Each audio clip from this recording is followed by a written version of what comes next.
Theater again. We've got our second program coming up. A real treat. I met this photographer last year. We talked on the phone, and we both share a very, very amazing passion for photographing birds and wildlife. I'd like to introduce to the Nikon Theater stage Melissa Groo, flight tested, the passion of a bird photographer. Melissa Groo. Thank you. Thank you, Mike. Thank you, Nikon. Thank you, everybody, for coming. I'm very honored to be here, and it's a true privilege. I want to tell you a little bit about myself. I'm a wildlife photographer, and I actually grew up here in the city, but I now live in upstate New York. I live in Ithaca, New York, where Cornell University is, and I photograph all manner of wildlife. I got started in like 2008. I took a basic digital photography class at a community college and discovered that I had a real passion and love for wildlife photography. But I started out really with birds and with bird photography in about 2010. And I was immediately hooked because of the challenge of bird photography. And I found especially that I gravitated to trying to capture birds in flight. I just find there to be a real challenge about sort of capturing the sort of moment in time that we can barely even see with our naked eye, capturing like a really dramatic pose of a bird and hopefully some behavior of some kind. This is me on the island of Kauai. I was photographing Laysan albatrosses, and that was a really neat experience. I would have to say that this photo is my favorite bird in flight photo that I've ever taken. It has a lot of meaning to me. It's a northern harrier, which is a raptor that's a lot more like an owl than a hawk, because it has what's called a facial disc. And that's because it has these feathers, these sharp feathers that help direct sound to the ears, because it hunts by sound as well as sight. And I was driving along in my car, as I often do. I shoot a lot from my car. I find that shooting from a car is often a lot more successful than being on foot. Birds are often more comfortable with you when you're shooting from your car. So it's my movable blind. And in the winter, I like to go to high places where I might see like rough-legged hawks or northern harriers hunting low over the fields like these do. And I saw this female harrier hunting low over a farm field, and I stuck my big 600 millimeter out the window, and I just sort of managed to capture this fierce gaze from her, and our eyes just kind of locked. And in that moment, I was just completely hooked, and I almost felt like I made a promise to her that I would do what I could to sort of bring the glory of wild things to other people. I know that sounds kind of corny, but so when I was first really photographing birds, I would practice on sort of slow-moving birds. Great blue herons are a great subject because they're pretty slow flyers, and you can get away with like 1/1/1600th of a second and get a sharp picture. Osprey can be great. This was actually Blue Cypress, place in Florida. I know Mike Corrado, wherever you are, you shot there. It's a wonderful place for osprey.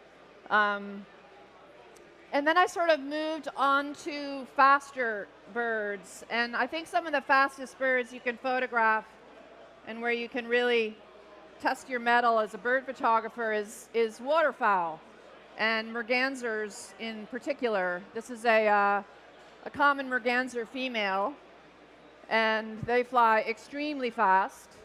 And I just captured this in downtown Ithaca at a local park. I also spent a lot of time in Florida photographing birds. I have a real love for terns in particular, and this is a least tern flying low along the beach in Fort Myers. This is a black tern that I photographed in North Dakota a couple years ago.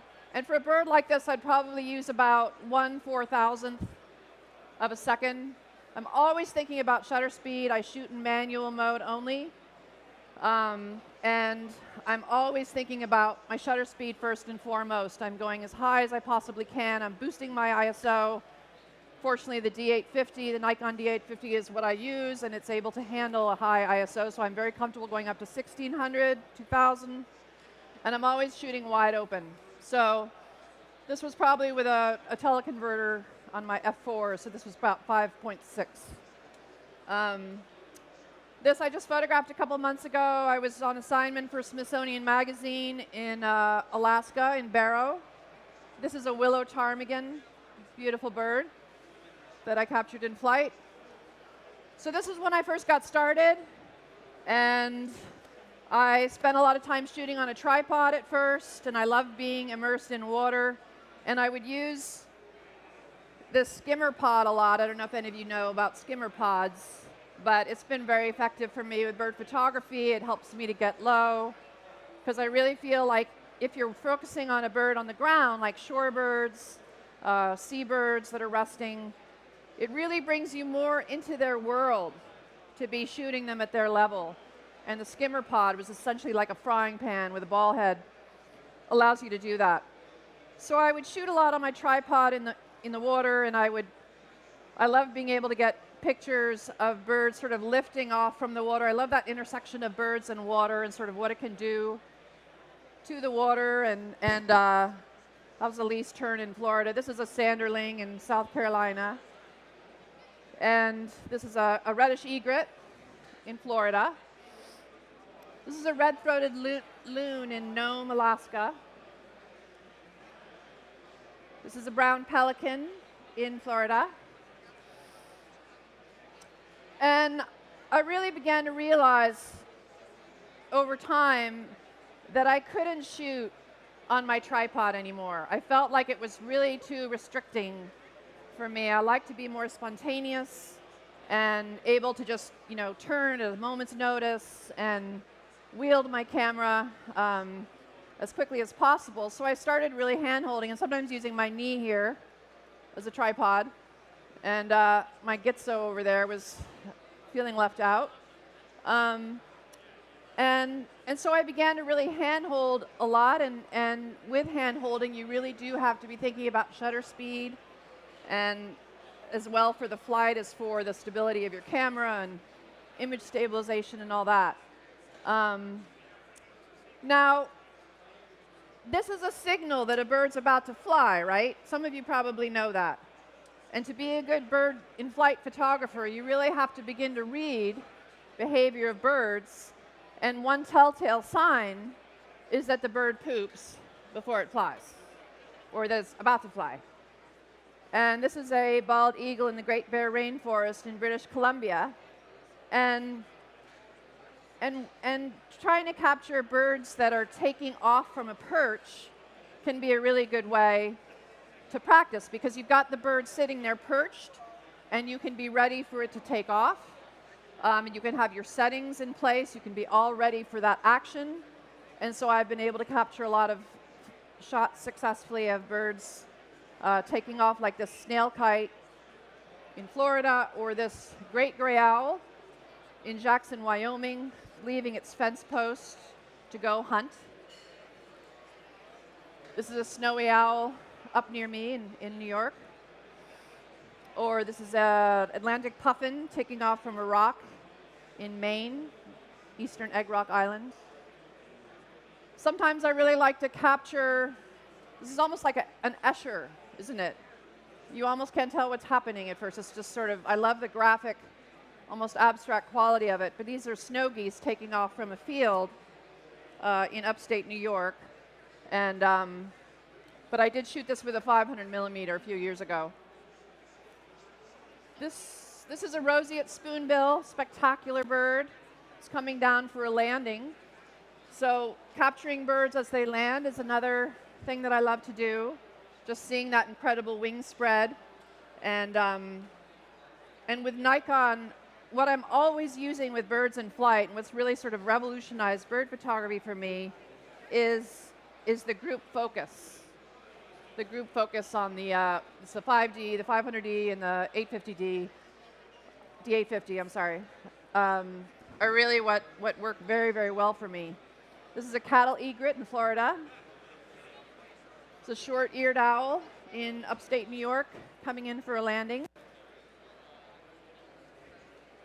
A great gray owl. I just love that intensity when they're just looking really hard at the perch that they're coming in on and the talons are outstretched. And this is a common tern in Massachusetts, landing on the beach. And this is a snowy owl. This is a female coming back to her nest in Barrow, Alaska, where I just spent quite a bit of time this summer on assignment for Smithsonian Magazine. It's actually out in the current issue of Smithsonian if you all are interested. But I was photographing snowy owls at the nest, and it was a fantastic experience for me, very challenging, but it was a real privilege to spend time with these beautiful birds. This is an American white pelican down in Florida. A great egret coming in for a landing in Chincoteague. A reddish egret in Florida. I also love capturing photos of birds with nesting material. So this is a great egret in breeding plumage. You can see the green lure there. That's in breeding plumage, landing with a stick for its nest. These are cliff swallows in Montana that are, I was driving along and I noticed these swallows diving in near the road and going to this mud puddle and sticking their beaks in and then flying up away. And I just pulled over and I sat and watched for a while and realized that they were taking nesting material. This is how they build their nests, on cliffs. I thought that was very cool. And this is an anhinga with some nesting material in Florida. I also love capturing images of birds that are sort of hovering or hunting. This is an eastern bluebird near my home. This is a kind of a ratty-looking male ruby-throated hummingbird in my backyard. A short-eared owl hunting at dusk. I just love that light. I never go home until the light's completely gone, because I find even after the sun has set, you get this incredible glow sometimes, and it can be really wonderful for bird photography. This is a snowy owl from Barrow, Alaska, where I just was. This is a female, and she's checking me out as I approach the blind. I would work from a blind near the nest, and she wasn't very pleased about it. This is a Forster's tern hovering over a lake near my home. So many of my favorite pictures I got near home. Like, that's the thing I really love to impart to people, is that there's so many opportunities here, even in New York. You've got peregrine falcons. You've got amazing warblers that pass through Central Park every spring. Red-tailed hawks. I'm sorry? Where do I live? Oh, sorry. I live in Ithaca, New York, upstate New York. Here's another picture of a northern harrier. This is often referred to as the gray ghost. This is the adult male, and the only gray version of the northern harrier is the adult male, and they're called the gray ghost because I think they're much harder to see, more elusive, rarer. And I always have trouble with this because the juvenile males and the juvenile females and adult females all look very similar with that brown. This is a short-eared owl hunting in Mission Valley, Montana. An American kestrel hovering for prey. And this is a Forster's tern hovering over the ocean off Fort Myers. A snail kite. Great gray owl hovering for voles in Jackson. And a sandwich tern in Florida. And then I love capturing that moment when a bird, has sighted its prey and it goes in for the kill and just moves like a bullet. And that's definitely when you want to have as high a shutter speed as possible. This is a Forster's tern diving down for fish. This is an osprey in the Everglades earlier this year, and it's just about to dive for fish. and a great gray owl in Jackson. You get more of a sense of the background here. This owl was practically tame, and it was just coming so close to us on the road. And so I pulled out a 70 to 200. And so with a lens like that, you're going to get more of a sense of the background, more of a sense of place, which I think can add a lot to a photo. So a lot of people ask me, was there ever a time where you were afraid in the field, where you were scared by an animal or scared for your life? And I've thought about it, and up until the summer, there really hasn't been. I'm not afraid of wolves or coyotes or bears. Ticks scare me. There's a lot of ticks where I live. But this was a really scary moment for me. I'm sorry about the quality of the photo. This was super high ISO, and I was actually falling when I took this. But this male snowy owl was attacking me. And when they attack you, they come towards you with their talons outstretched. And I was working with an owl researcher and documenting the nests, and he was none too happy, and he came right at me, and I fell to the ground. I took that last picture as I was falling, and this was with my 24 to 105. I'm sorry, no, this was with my, I think this was with my wide angle 24 to 70. And I really love capturing behavior. This is actually a lease turn. Sometimes when they come out of the water after they've tried to catch a fish, they'll come up, and you have to be ready because they'll very quickly turn upside down and shake the water off. And it's a cool moment to be able to capture. This is one of my favorite short-eared owl photos. This is a short-eared owl near me. It's just captured a vole. You can even see the snow still on its face from having dipped down into that snow to get the vole. And this is from this summer in Barrow, Alaska. This is a male. Do you see how beautifully white he is? The adult males are pure white like that. And he's captured lemming, which are their main source of food down there, or up there in the Arctic, and bringing it back to the nest. And I photographed this from a blind. I did all my shooting of the owls from a blind so as not to disturb them, and I worked very closely with a biologist. And this is a snail kite with its snails that is captured. Osprey with a fish. And a common tern with a fish. This was kind of a very quick grab. I was driving along and I saw a red-tailed hawk in a field, and it was sort of dragging, like it was struggling to lift up with its large prey, and I realized it had a rabbit, and I just took a quick shot out the window. This is a black skimmer that I photographed actually on Long Island. If any of you go to Nickerson Beach, Nickerson's a fantastic place to photograph in the spring and summer and early fall even, because you've got these incredible birds, black skimmers, you've got common terns, sometimes piping plovers, and here it's got a needlefish that it's bringing back to its chicks.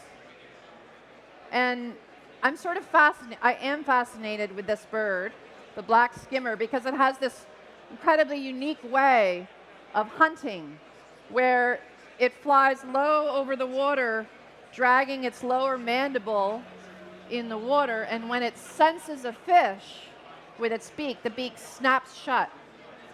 And to me, they are just poetry in motion. I just love watching them, and they draw these lines. It's almost like calligraphy to me when you watch them, and because they're followed by these long, graceful lines, and to me, they're just incredible birds. And I've spent a lot of time photographing them. This was a close shot that I got in Florida that really kind of shows you how they operate. And here it's just captured a fish. So it's with its lower mandible, it sensed that fish, and it just snapped its bill shut and lifted up and got its prey. Here's another shot of one that's gotten its prey. Another Another thing that I'm enchanted with is photographing birds interacting in the air. That's obviously tough because you're sort of really hoping that they're on the same plane, the same focal plane, and that's when you might want to stop down a little bit. But this was at sunset at Nickerson a couple years ago. These are common terns playing in the air. These are black skimmers, also at last light, and having a bit of a territorial dispute here. And another one of black skimmers. It's pretty easy to get pictures of them interacting in the air. They can be quite combative with one another. I'm crazy for ravens. These are common ravens in Alaska. I just love the kind of the graphic quality to that. This is a fierce black skimmer chasing away one of its main nest predators on Long Island, which is a black-backed gull. And they are famous for taking their chicks. These are snowy egrets dancing in Chincoteague, Virginia. Okay, so they're not really dancing, they're probably arguing, but I just love that moment and the light, and it's one of my favorites. These are American white pelicans in flight in Montana. These are sandhill cranes, one of my great loves, photographed in Kearney, Nebraska during their large migration every spring. These are red and green macaws from Brazil in the wild, and I've always wondered why they're not called red and blue macaws, but spectacular bird and just so wonderful to see them thriving in the wild there. I also really love experimenting with backlighting, all kinds of lighting, but backlighting in particular with birds in flight, because it just really shows you, really delineates and highlights the incredible feathers and the structure, and for me is a marvelous way to show off their beauty. This is a rough-legged hawk hunting in Montana. This is a great egret in Connecticut. Short-eared owl hunting in New York. Great gray owl. I mean, look at that. How you can see that feather detail, I think, is really lovely. Osprey hovering before diving. And this was an idea that I had one morning. I was just in a local park, and I noticed there were cedar waxwings, and they were hawking for these bugs, these little bugs. And I thought, why don't I go around to the other side and see if I could have those bugs all as like these little pinpoints of light. And so I did, and I really liked the effect of that. So, you know, you really need to get out there and experiment. So this is me in the field in Barrow, Alaska, a couple months ago. And this is my lens of choice. It's the Nikon 600 f4. And often I have my 1.4 teleconverter attached on the D850. And I started out using other brands, but I switched to Nikon expressly because of this camera this year. So about 7 or 8 months ago, I made the switch because for me, I'm not really a big gearhead. I just really want my camera to work for me. I want it to be as good as it can be, and then I want it to get out of the way, and I want to do my work. And for me, that's what the D850 does. The incredible autofocus. I've never experienced anything like it in any other camera, and it's gotten me really excited about birds in flight again. The image quality, the image size, the dynamic range. I could go on for a while, but I won't.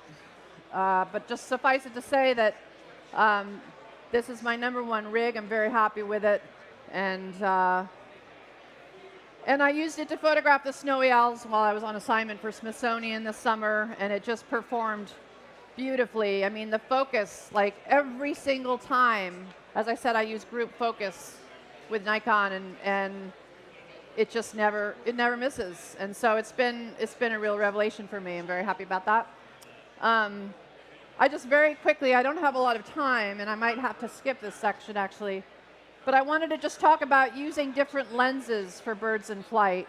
I had this experience in Chincoteague where there was a nest of barn swallows right over the bathroom, and try as I might, I couldn't get my long lens to get them in the frame and to get a picture, and I kept trying different lenses, and I ended up using a wide angle. It was like a 24 to 105, and then I was finally able to get them in flight coming towards the nest. And so wide angle lenses, don't forget about them for certain kinds of bird photography. There are opportunities if you know sort of the path, the flight path of a bird. You can experiment with that, and even just gulls. Like go to your local park and practice on gulls. That's a fantastic place to practice, and they're a great bird to practice on because you can really work on your exposure on these bright birds. And even gulls are spectacular and beautiful and should be celebrated.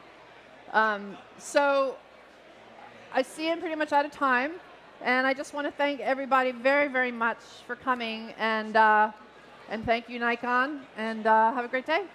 Ladies and gentlemen, Melissa Groo, that's amazing work.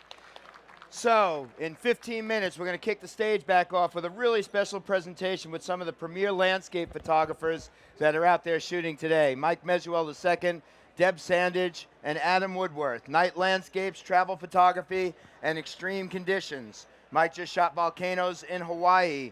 Deborah's all over the place shooting amazing travel photos. So, in 15 minutes,